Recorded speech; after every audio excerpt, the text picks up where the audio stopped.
Que les éboueurs ils aient laissé les déchets, c'est normal dans la rue, vu qu'ils ne sont pas écoutés, on n'est pas entendus. Ils font un travail qui est très pénible et en fait ils aimeraient juste qu'il y ait de la reconnaissance. Bouchez-vous le nez car la mobilisation contre la réforme des retraites prend une nouvelle forme. Les éboueurs sont en grève reconductible dans plusieurs villes de France. À Paris, il y a environ 7000 tonnes de déchets qui jonchent les rues. La mairie de Paris, le gouvernement, tout le monde se renvoie la balle. La puanteur est devenue en quelque sorte politique et pendant ce temps, eh bien, les éboueurs sont devenus un peu les stars de ce mouvement social. Pendant le Covid, on les a laissés crever derrière le cul du camion pour ramasser la merde des autres. Il faudrait peut-être que le salaire suive aussi. Parce que respirer toute la journée, les odeurs, déjà quand vous êtes en voiture, quand vous suivez un camion d'éboueurs, l'odeur n'est pas agréable. Donc eux, à charger et décharger, aller jusqu'à 64 ans, moi je veux bien, mais bon, il arrive un moment... l'organisme ne suit plus. Je pense qu'ils ont de toute façon toutes les raisons de se mettre en grève avec une privatisation des services, des conditions de travail qui sont complètement scandaleuses, etc.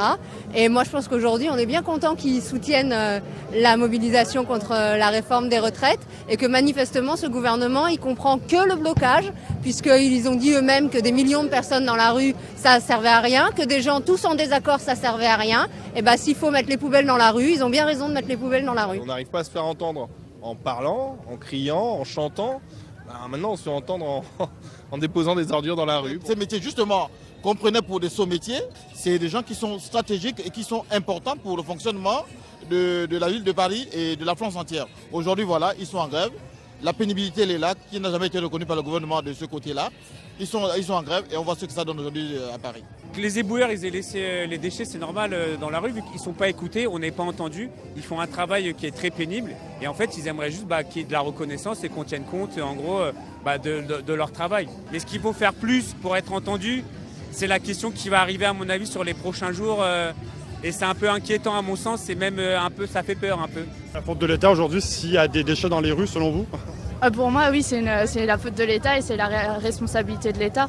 Parce que c'est eux qui ignorent les discours et qui ignorent l'opinion publique. C'est pas la faute des éboueurs. Les éboueurs, ils vivent comme nous. Enfin, j'ai envie de dire, ils survivent comme nous. Donc c'est pas de leur faute, mais c'est un moyen de pression. Qu'est-ce que vous avez envie de leur dire à ces éboueurs en grève aujourd'hui? Alors j'ai envie de dire à mes collègues éboueurs, vu qu'on est tous pareils, la France abrite grâce à nous tous, pas grâce à un métier ou un autre, c'est grâce à nous tous.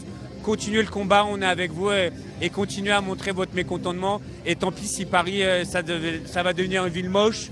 Nos politiques sont aussi responsables du fait que ça devienne une ville moche et moins touristique, mais c'est pas grave, le plus important c'est votre combat à vous, votre pénibilité à vous qu'il faut tenir compte.